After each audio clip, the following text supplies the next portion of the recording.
Tvameva mata cha pita tvameva, tvameva bandhuscha sakha tvameva, tvameva vidya dravinam tvameva, tvameva sarvam mama deva deva. Shri Dakshinam Murti Sudeshi Kendram, Dvaipayanam Sutrakratam Munindram, Shri Shankaram Bhashyakritam Yatindram, Maddeshi Kanchapi Namami Vidyai. Om Namo Brahmadibhyo Brahma Vidya Sampradaya Kartribhyo Vamsarishibhyo Mahadbhyo Namo Gurubhyah Sarvopaplavarahita Prajnana Ganha Pratyagarto Brahmaivahamasmi. Om Prapanna Parijataya Totra Vetraikapanaye Jnana Mudraya Kṛṣṇāya Gītāmritaduhe Namaha. Pranams everyone. We are in chapter 4, sloka number 6. Shri Bhagavan Uvacha Ajopi san avyayatma Bhutanam Ishvaropi san Prakritim swamadhishtaya Sambhavamyatma mayaya. So Bhagavan talks about Avatāra Tattva in this section. This is because Arjuna had asked a question as to how Bhagavan or Kṛṣṇa was able to give the teaching at the beginning of the creation to Surya Bhagavan, though being his contemporary, though being Arjuna's contemporary. So Bhagavan first said that Arjuna, both of us have taken many bodies so far, and I remember each one of them, whereas you do not remember any. That's what Arjuna had Bhagavan had said to Arjuna in sloka number 5. So he is basically, Bhagavan is talking about Avatāra Tattva. We saw how Avatāra can be seen from Dharma Drishti as well as Karma Drishti in the last class. Bhagavan here, he says, Ajopi Ajaha api san avaha avyayatma. Even though I am birthless and deathless, and I am not subject to change. That's what Bhagavan said. Even though I am birthless, I am deathless, I am changeless, and Bhutanam Ishvaro api san. So I am the Ishvara of all the beings.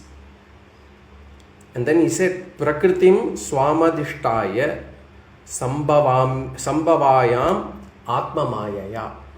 Sambhavami Atma Mayaya. So he said, Bhagavan said, I appear, I manifest, or I take Avatāra. I take Avatāra through my own Maya, by resorting or by keeping in control of Maya. So in the last class we saw what is Ajaha, birthless. We saw what is birth. Basically the Sukshma Sharira taking another Sthula Sharira is considered to be birth. Or when the Chetana Tattva merges or gets another Achetana Samyoga Sambandha, when the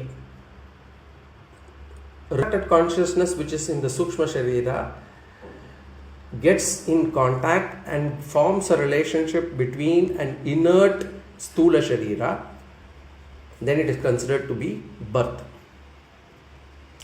And Avyayatma, Bhagavan is changeless. There is no, he is not subject to change. In other words, Bhagavan's jnana cannot be concealed. For us, as I said in the last class, this world is mithya, as in it is not real, actually speaking. But the Maya of Bhagavan, the Maya Shakti, is able to conceal the reality from us. That is called as Avarana Shakti. The Maya is able to conceal. It has got the power to conceal. And then not only conceal, it has got the power to project something else to us. And what is being projected to us is this world, Jagat. What has been concealed is Brahman. And we as jivas, we fall in the trap of Maya or we have already fallen in the trap of Maya, and we see the world as something which is real. It is as good as seeing a snake on the rope. So the rope is concealed, the snake is projected. In the same way, Brahman is concealed, the world is projected. Whereas for Bhagavan, Maya cannot conceal, Maya cannot project anything, because Atma Maya, it is Bhagavan's own Maya. So Bhagavan cannot be, or Bhagavan is not ignorant. Bhagavan's jnana is full, is complete. This Maya is the same Maya which is acting both for the jīva as well as for the Bhagavan, but it behaves differently. And if we have to give an analogy, it is like this. When a policeman is near a thief, the policeman is the master. So when Maya is near a jīva, Maya is the master. Whereas if the same policeman is near the chief minister, then the chief minister is the master. The policeman is obligated, is basically does whatever the CM wants the policeman to do. It is the same policeman. So Maya near Bhagavan is similar to a policeman near the chief minister. The more the number of policemen, the more the thief is bound. In the same way, the more the number of policemen near a leader, it means more the status of the leader. So when the policeman is near the thief is bound. The thief is bound and he actually needs to act according to what the policeman says. Whereas the same policeman, when he is around the chief minister, then the policeman is at the chief minister's command. So the Maya is like police. When it is around jīva, it makes the jīva bound. But when it is around Bhagavan, the Maya acts like an ornament. Therefore Bhagavan says, Mai Maya, Atma Mayaya. And therefore, this Maya's ability to conceal, that Avarana Shakti, will not work with Bhagavan.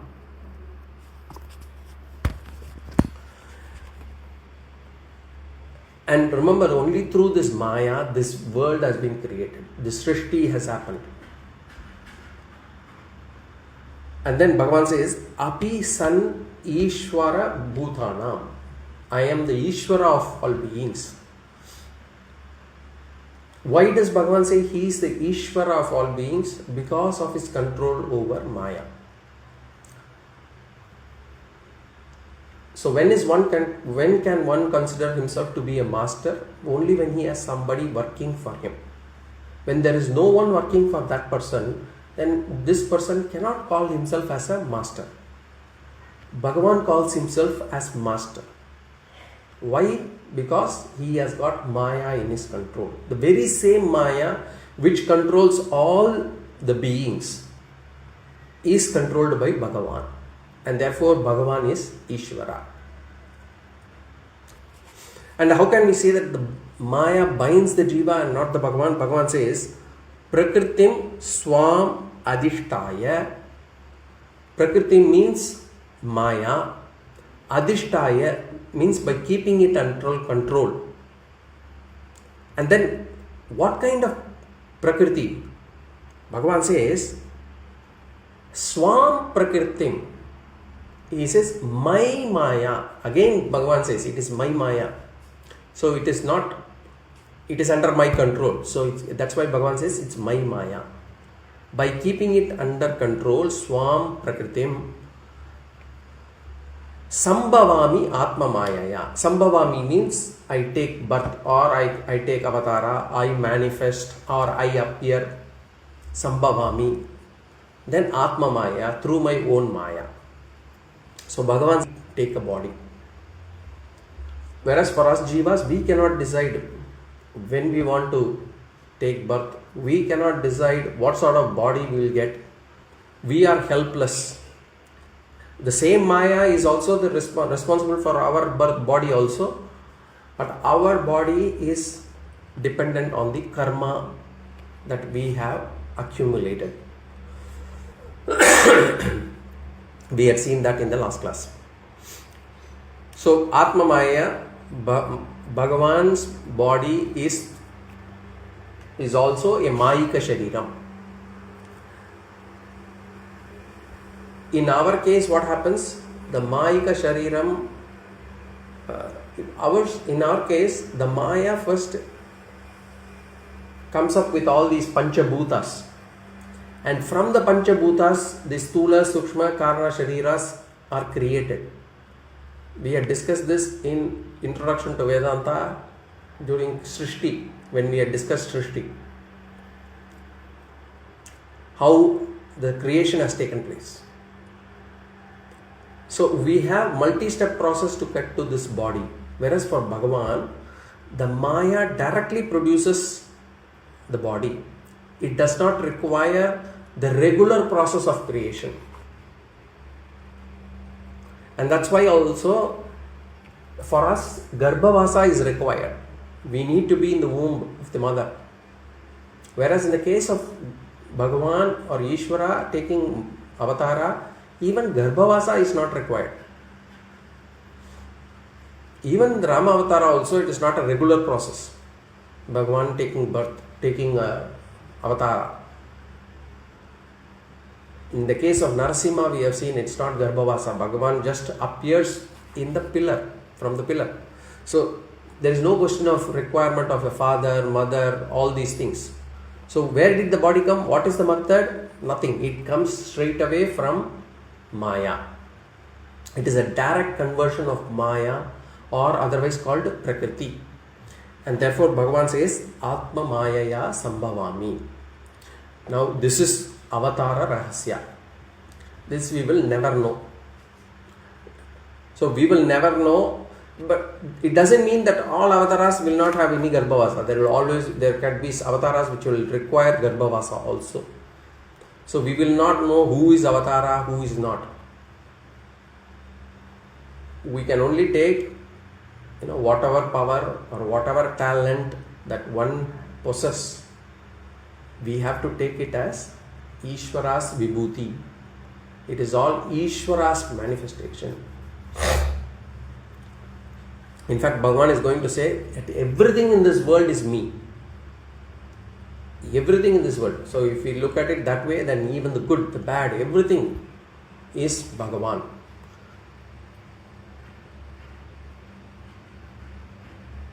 Whenever, what we have to understand in terms of Avatāra, whenever a power arises to overpower adharma, whenever it restores Dharma, we call that as Avatāra. And therefore it is not wrong to call certain Mahāns as Avatāra, but it has to be restricted to Mahāns only. So this is about how Bhagavan's Sharira is created during Avatāra. This Sloka is about that. Next, in the next Sloka, Bhagavan is going to give Avatāra's objective. What is the intent behind an Avatāra? What is the purpose behind an Avatāra? So we'll go to Sloka number 7. Yada yada hi dharmasya glanirbhavati bharata abhyutthanam adharmasya tadatmanam sṛijāmyaham. Yada yada hi dharmasya glanirbhavati bharata abhyutthanam adharmasya tadatmanam sṛijāmyaham. So in this Sloka 7 and 8, Bhagavan gives the intent or the purpose of Avatāra. Previous Sloka, the nature was given. Here, the purpose is given. In other words, Kada Kimartam Janma. When does an Avatāra happen? Why does an Avatāra happen? Kada means when, Kimartam means why. And of course, you know this verse is a very popular verse after that Mahābhārata TV serial. So here what Bhagavan says, whenever adharma declines, whenever values decline,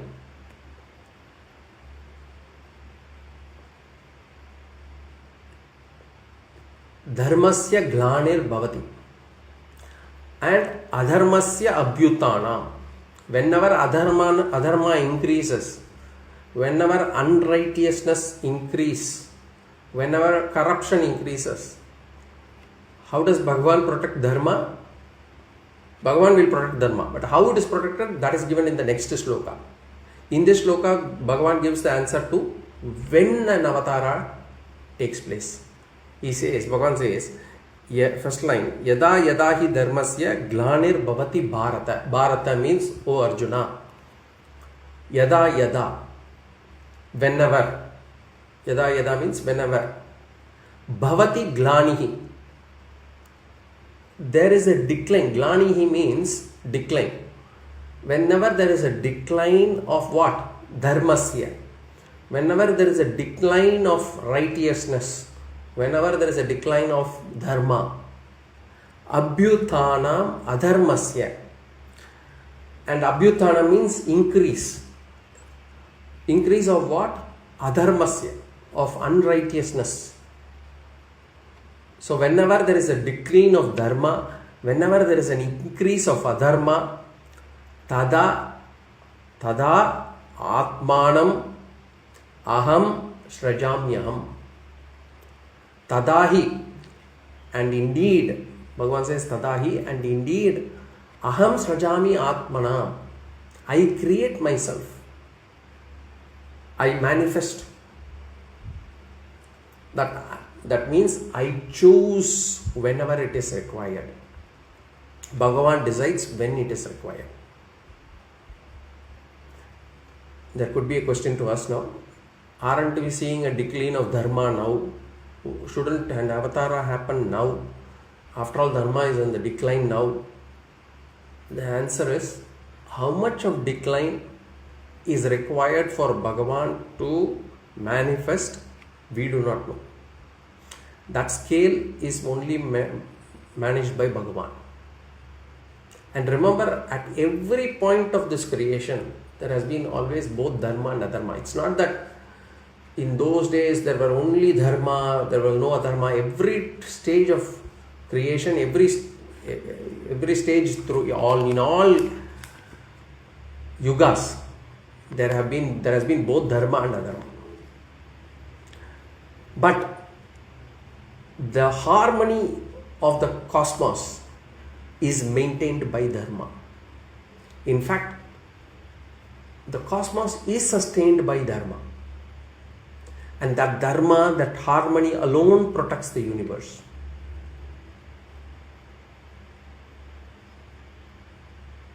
There is a sloka in Mahābhārata which says, Dharmo vishvasya jagatah pratishta, loke dharmena praja upasarpanti, papam apanudanti dharmaha, sarvam pratishtitam tasmad dharmam param vadanti. Dharma vishvasya jagatah pratishta. It means dharma is the foundation of entire universe. Loke dharmena praja upasarpanti. All the beings in this world, if they have to prosper, it is only through dharma. If we have to prosper in this world, it is only through dharma. Papam apanudati dharma. Dharma removes sin. Sarvam pratishtitam tasma dharmam param vadanti. Sarvam pratishtitam dharmam, which means everything is established in dharma. Tasmat dharmam param vadanti. Therefore, the wise people declare dharma to be supreme. So this is a sloka in Mahābhārata, which means dharma alone is the health of the world, and that alone sustains this world. There is also a mantra in Mahānārāyaṇa Upaniṣad which says, Ritena deva ritam apsu dadyuhu. ritena suryaha tapati tejasa gaha ritena vatah pavate sadhu dharmam dharme sarvam pratishtitam yat trailokyam. It says by ritam. Ritam means cosmic order. Again, it means that cosmic order or dharma. By ritam alone the gods maintain the rivers. By ritam alone the sun sustains with its brilliance, or the sun shines with its brilliance. By ritam alone the winds blow properly, thus sustaining all dharma. In fact, finally it says Trailokyam yat Trailokyam dharme sarvam pratishtitam. Everything in this three worlds, Trailokyam, the higher world, the Bhulogam and the nether world, all the three worlds are established in Dharma. So the word Dharma is derived from the word called Dhr. Dhr means to sustain. Dharayati iti dharma. Dharayati means one which can, that which sustains is called dharma. Dharma sustains what? Dharma sustains the entire universe. So when corruption increases, when adharma increases, then tada, at that time, aham atmanam sṛijāmi. Bhagavan says, I will deliberately, consciously, voluntarily will take an avatara. That is the difference. So that is the difference between jīva and avatara. Because can we choose when to take the body? We can't. Can we choose who our parents will be? We can't. For us, prarabdha has brought this about. It's not a voluntarily chosen body. Whereas in the case of Bhagavan, Bhagavan chooses to assume the required type of body so that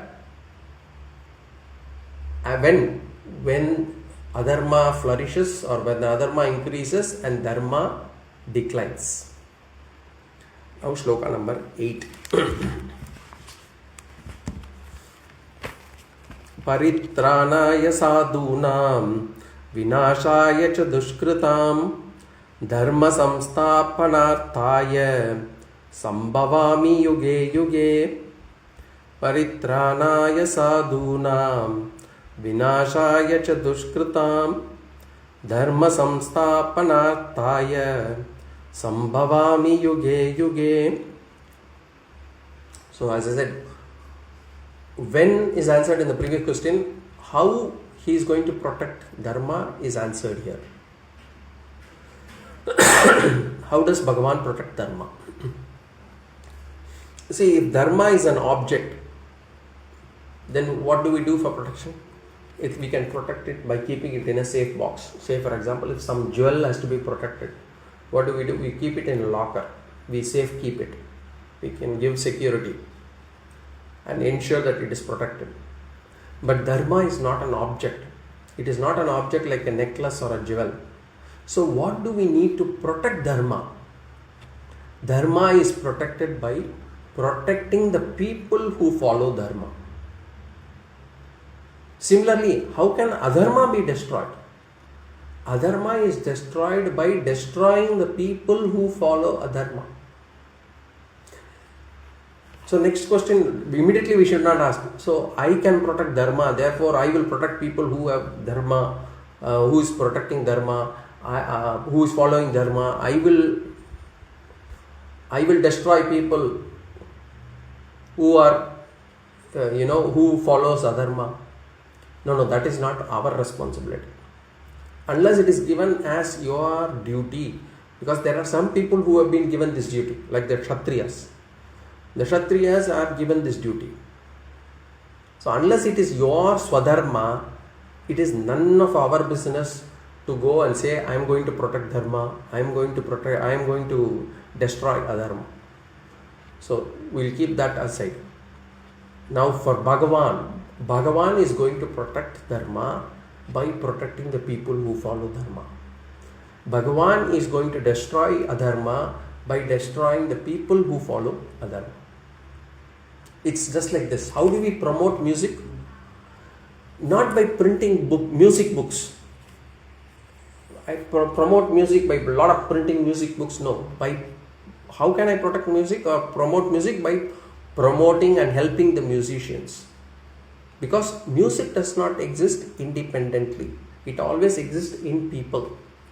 Therefore, we can protect music by supporting the musicians. Similarly, how do we protect Veda? I cannot say I want to protect Vedas. So what do? I'll print more Veda books. I will distribute it to people. That is very easy, but that does not solve, that does not help.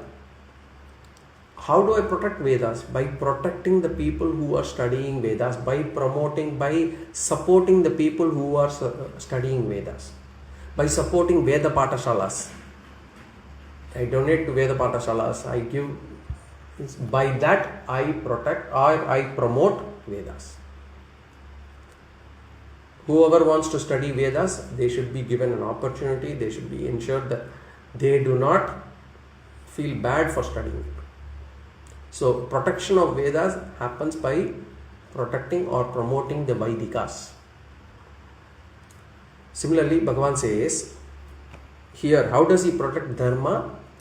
Sadhunam paritranaya. I take Avatāra, Bhagavan says, to support the dharmic people, sadhunam. And he says, vinashaya cha dushkritam. And by destroying the people who are the cause of adharma. Paritranaya sadhunam. Paritranaya means protection. For the protection of sadhunam. Sadhunam here means, sadhu does not mean sannyasis here. Typically, there is a general meaning of sadhu is sannyasis. But here sadhu means righteous people. For the protection of the righteous people.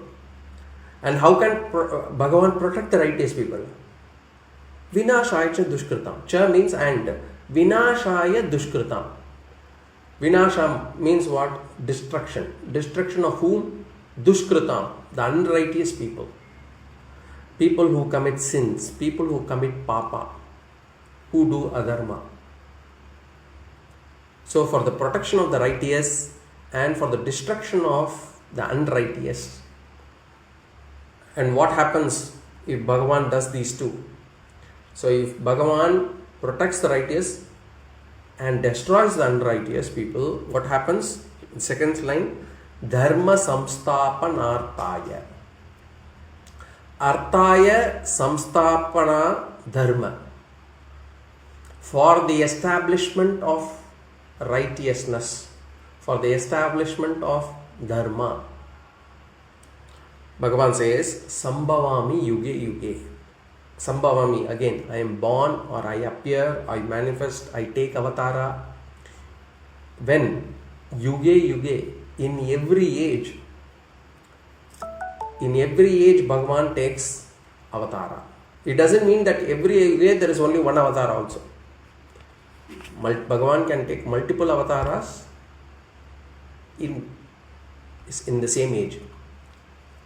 If you take the meaning literally, it means in every yuga. The actual meaning is whenever it is required, whenever it is relevant. If in one yuga it requires Bhagavan to take 10 avataras, he will take 10 avataras. In another yuga, he may not be required at all. He will never take. So the condition is whenever it is required. This is what Bhagavan says. Now here, again, there could be somebody who can ask a question, and there will be some people who will have this in mind also. How come Bhagavan destroys someone? How can Bhagavan kill someone? Does he lack compassion? So the answer is, if say for example, if a person is having a knife in his hand and he is about to kill someone, and we forcibly take the knife out of that person.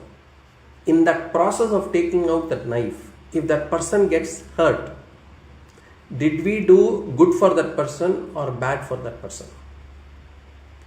We did good for that person, because we stopped him from committing a crime. We stopped him from committing a papa. Because when we took away that knife, he lost an opportunity, or it's not an opportunity, he will not be able to commit that sin, papa.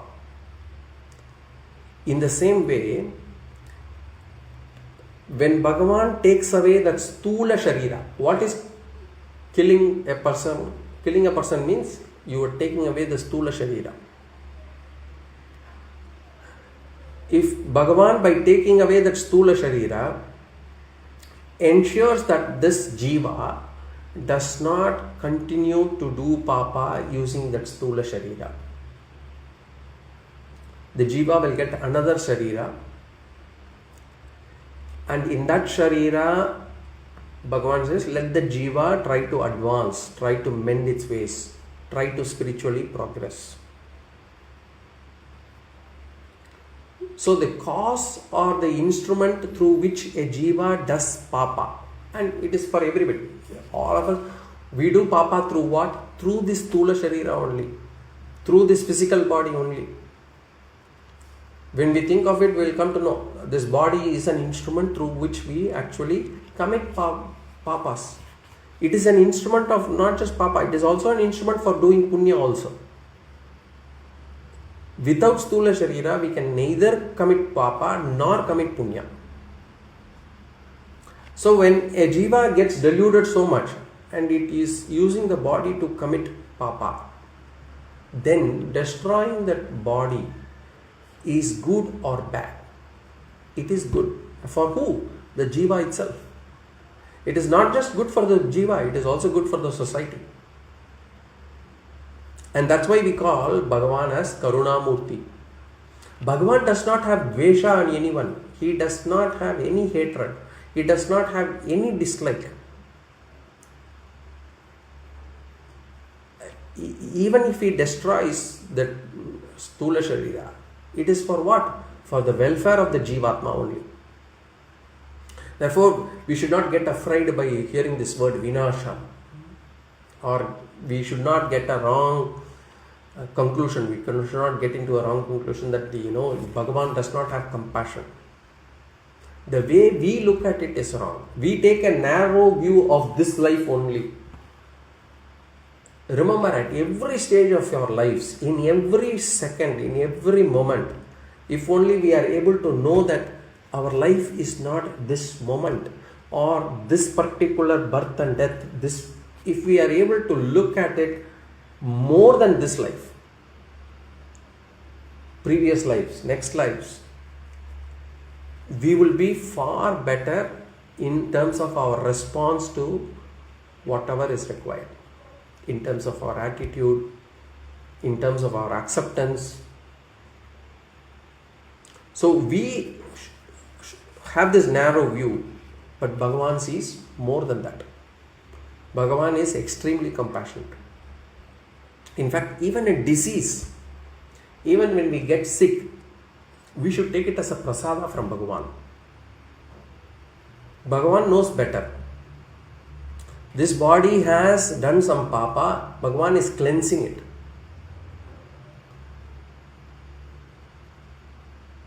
Some people have this habit of, getting angry with Bhagavan. But we have to keep remembering that Bhagavan is Karunamurti, is extremely compassionate. First of all, He will not give us anything that cannot be managed, that cannot be handled by us. First and foremost, we have to remember that. He will not give us anything that is over and above that we can handle. So, and whatever He gives it for our good only.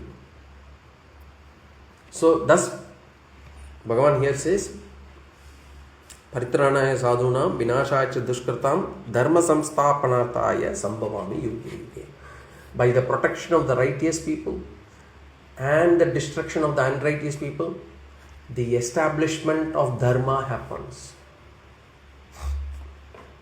What is Dharma? As I said, one which actually sustains this world. And if you look at the cosmic level, if we look at Dharma at an individual level, Varna Ashrama Vyavastha Dharma.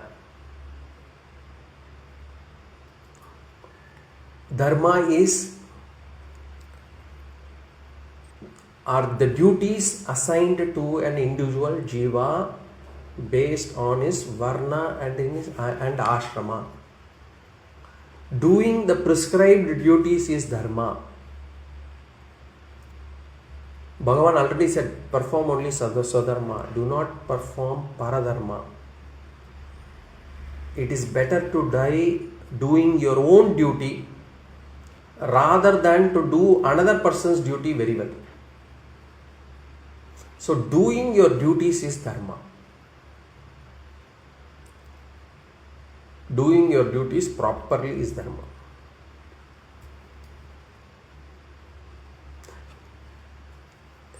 That's why sometimes we get this problem of corruption. Corruption in some countries, you corrupt a person or you give a bribe to a person because you want to deviate from doing your duty. But in India, what happens? You give bribe for this person to perform his duty itself. Because only if the money is given, the job is done. This is a higher form of corruption. That is adharma. And remember, when we say dharma, do your duty, Shastra says do your duty. Shastra does not say do not enjoy things. It asks people to enjoy within the limits of dharma. When a person wants to enjoy outside the limits of dharma, then it is considered to be adharma. And when adharma increases, Bhagavan says, I manifest. So with this shloka, Bhagavan concludes Avatāra Tattva. Why it came? It came from Arjuna's question. So what was Arjuna's doubt? How come you say that you had given this knowledge to Surya Bhagavan when you are my contemporary? That was kind of his question. And then Bhagavan did not give a straight answer. Bhagavan said, both of us have taken many bodies, many births. Arjuna, I remember them, you do not remember them. And then Bhagavan gave the Avatāra Tattva. And in every place in Bhagavad Gita, Bhagavan answers Arjuna's question based on his intent and not as much as based on the direct reply to his question. Only there are places where he is given direct answers as well, but only if the question is if the intent and the question were the one and the same. But in every place Bhagavan answers the intent, and the linkage will have to be done by us.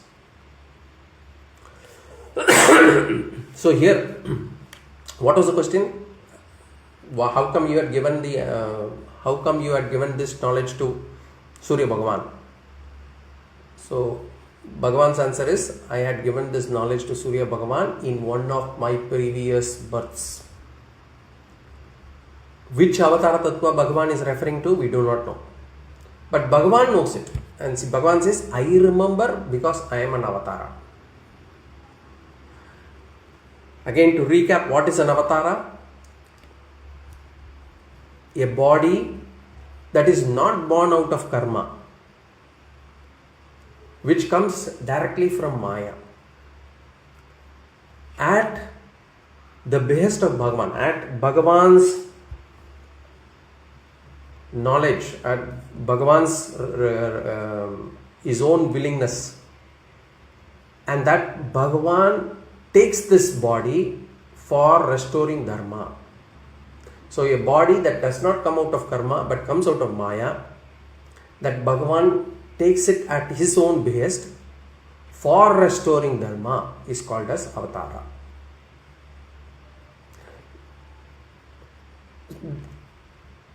These slokas are about Avatāra. In Bhagavad Gita, Avatāra Tattva is only discussed in this portion. There is no other portion where Bhagavan talks about Avatāra anymore. And here there are few things that he has clarified. One, Bhagavan clarified that Kṛṣṇa is an Avatāra. And Bhagavan has clarified how Avataras have come about, how, and he is also made it clear that there are rebirths for us. That this is not the only life. There had been lives before, there will be lives after. Now from now on in this chapter, Bhagavan is going to talk about the main topic of this chapter. We will see that. Now we will go to Sloka number 9. Janma karma cha me divyam evam yo vetti tatvatah tyaktva deham punar janma naiti mameti sorjuna. Janma karma cha me divyam evam yo vetti tatvatah tyaktva deham punar janma naiti mameti sorjuna. So here in these slokas, Bhagavan says the goal, gives the goal. What is the goal of life? Bhagavan says moksha is the goal of life. And what is the sadhana for attaining that is given here. So Bhagavan is giving both the sadhana as well as the sadhyam in this shloka. What is the sadhana?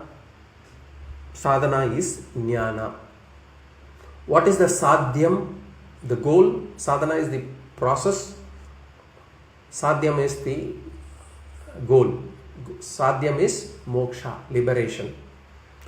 Now when I say sadhana is jnana, if we say jnana, knowledge, then the next question is knowledge on what? There is knowledge on so many things in this world. Which knowledge is the reason for moksha? Which knowledge can give me moksha? Bhagavan gives the answer here. So let us go into the shloka. It says, Janma karma cha me divyam. Janma, birth. Cha, karma. And action. Karma means action. Me divyam, my divine. Bhagavan says his birth and action are divine. Or rather, in other words, his birth is divya janma. In our case, this body has come out of a papa and punya. Our bodies have come out of our papa and punya. Whereas for Bhagavan's body is come out of his divyam. Evam yo veti tatvatah. Yaha evam veti. Yaha means who. Evam, thus. Veti. Veti means knows. He who knows. Who thus knows. Who thus knows what? Who thus knows, Bhagavan says, my divine birth and action.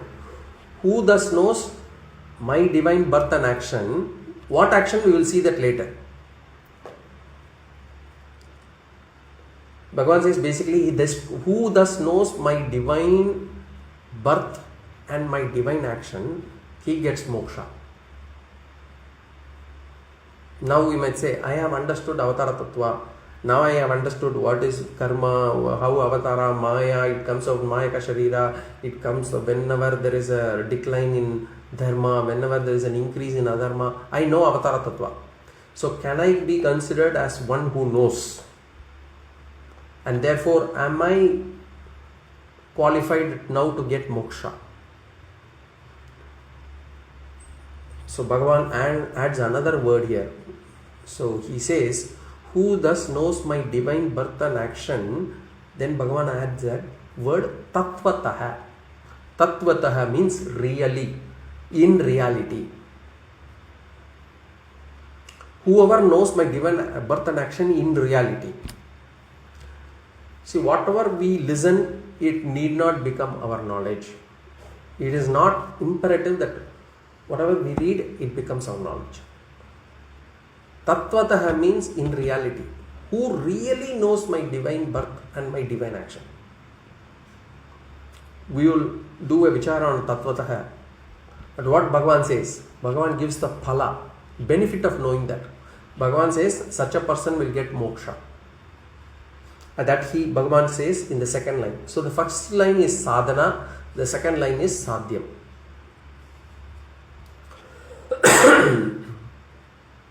So before we go into that second line, we will go do a vichara on the word tattvataha.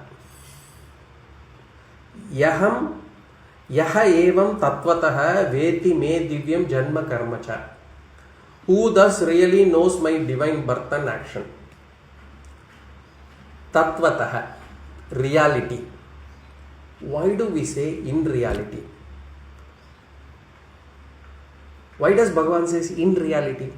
By saying in reality, it means there is a possibility to know something imaginary, something fake, or something wrong. We can probably know something which is not real. We'll go back to the same analogy.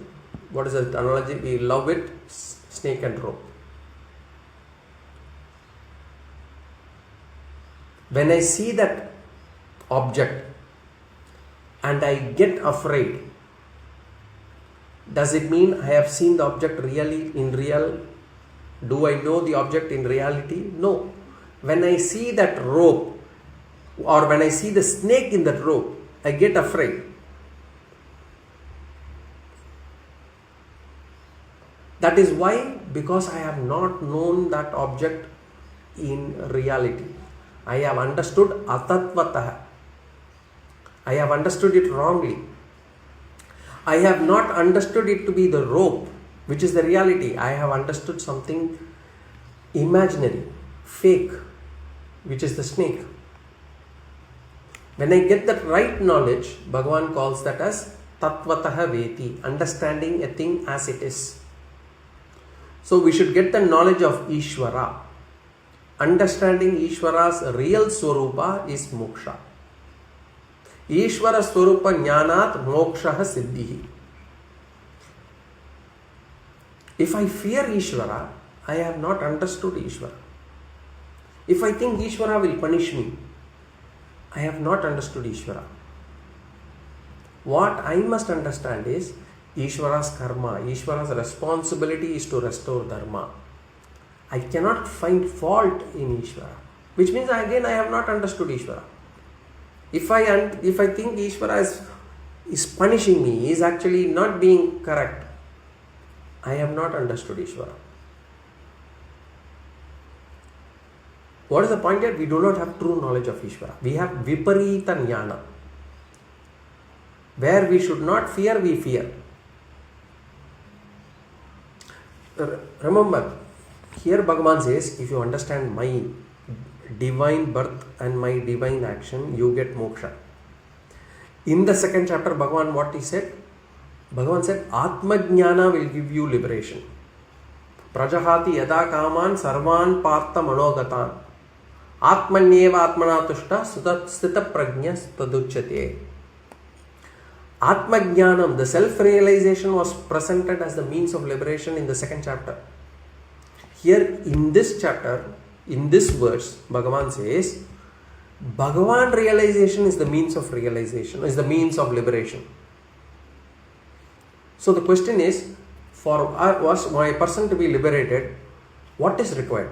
Do we require self-knowledge or do we require Bhagavan, Ishvara realization? Do we have an option, this or that? Are there two choices? Are there two paths? No, because the scriptures, the shastras have mentioned that for moksha there is only one marga. So self-realization and Ishvara realization are not two separate paths. There is only one way to solve the problem. What is that? Self-realization and Ishvara realization are identical. There are two names, but it is only one. Somebody might ask, How can you say, I am so alpa, Jiva is so alpa, Bhagavan is sarvajna, he is omnipotent, omnipresent, omniscient. I am limited in everything, in space, in power, in knowledge. How can both these realizations be one and the same? So the answer is, we will give again another example or analogy. When a wave knows its true nature, what is it? What is the wave's? There is a wave. What is its true nature? The true nature of a wave is water. Wave is limited. Wave comes and goes. Wave exists for a few seconds only. What about ocean? Ocean is vast. Ocean is ever present. But what is ocean realization? What is the true nature of ocean? The true nature of ocean is also water. Therefore, whenever we talk about the true nature of whether the wave or the ocean, the true nature of both are one and the same. One central truth, water. And therefore, how are we to understand Ishvara? One Upanishad says, Dvityātvai bhayam bhavati. What is fear, or when does a fear come? Fear comes whenever there is a second thing. Whenever there is a second thing apart from me, what happens? It is enough for us to get samsara. Whenever there is a second thing, I might get attached, or I might get hatred, or I might get jealous, or I might get angry. A lot of emotions come to me whenever there is a second object. Whatever be the second object. And similarly, if I have to understand Ishvara to be different from me, then it is atatvataha. It is not knowing the correct knowledge, not having the right knowledge. How are we to understand Ishvara? We will see that later, but in short, we have to understand Ishvara. Where Bhagavan gives, we will see it later. But what we have to understand is Ishvara is to be understood as Atma. That is Tattvataha knowledge. Bhagavan will say that in the 13th chapter. He will say, Kshetrajña chapi mam vidhi. Understand me to be Kshetrajña, he will say. Understand me to be the Atma in all the bodies, Bhagavan will say. So here Bhagavan says, whoever understands me will get moksha. In other words, in the second chapter, whoever understands Atma gets moksha. Here, whoever understands Ishvara gets moksha, which means what? There is a jīva Ishvara aikyam. So if I understand Jiva and Ishvara to be one and the same, I get moksha. Now we'll see the word Janma. Janma karmacha me divyam. What is one Sampradaya Guru says, Janma means Mithya Rupam, Maya Rupam, Bhagavan's unreal birth. Why unreal birth? Because Bhagavan already said, Ajaha, Ajopi san avyayatma, Ajaha api san avyayatma. Bhagavan already said he is Ajaha, birthless. So birth is unreal. So Bhagavan has just taken a temporarily Mayika Shariram, and therefore Bhagavan calls this as Divyam. And Karma, Janma, Karma. Karma means action. Here Bhagavan, what action Bhagavan does? Dharma Rakshanam, Jagat Paripalanam, to maintain and restore Dharma. So Bhagavan says, who really knows my divine birth and action? What is the benefit for them? Tyaktva deham punarjanma. Tyakta deham. Tyaktva means in future tense. After giving up the body, tyaktva. Tyaktva means sacrifice or give up. Deham. What? Deham means body. Tyaktva deham. After giving up the body, Bhagavan talks about videha mukti here. So after a jiva attains jivan mukti, then there is a videha mukti. When the sukshma sharira leaves the body, it's called tyaktva deham. What happens? Tyaktva deham na eti naiti punarjanma. Na eti punarjanma. After giving up the body, it does not take another birth. So if Bhagavan says, whoever understands me, whoever understands my divine birth, my divine action, after giving up this body, that jiva will not take another body.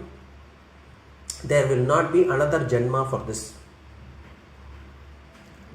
So if they do not take what happens to him? Bhagavan says, Mameti saha Arjuna. Mam eti. He attains me. When a jiva attains Ishvara, it does not mean Ishvara is in a place and this jiva goes to that place. He attains me means he has understood, he also Ishvara Swarupa. This jiva also understands that Aham Brahmasmi.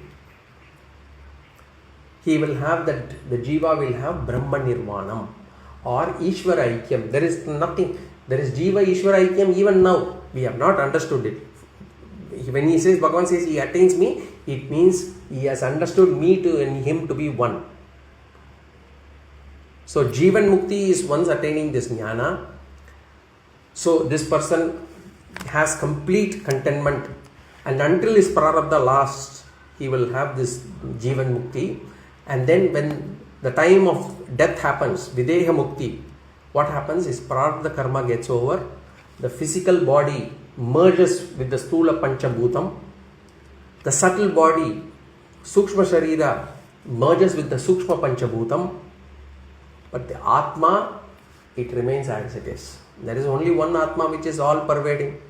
It does not move, it does not need to attain anything, it is all pervading, it remains as it is. So here Bhagavan has indicated one moksha. What is videha mukti? There is no rebirth for a person who gets atma jnana, and jiva ishvara aikyam is also mentioned here. So it's a very important sloka where Bhagavan talks about sadhana and sadhyam here. From sloka 10 onwards, we will see it in the next class. Any questions or comments?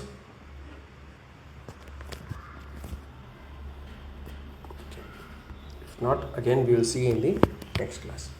Om Purnamada Purnamidam Purnat Purnamudachyate Purnasya Purnamadaya Purnameva Vashishyate. Om Shanti Shanti Shanti. Harihi Om Shri Gurubhyo Namaha. Harihi Om.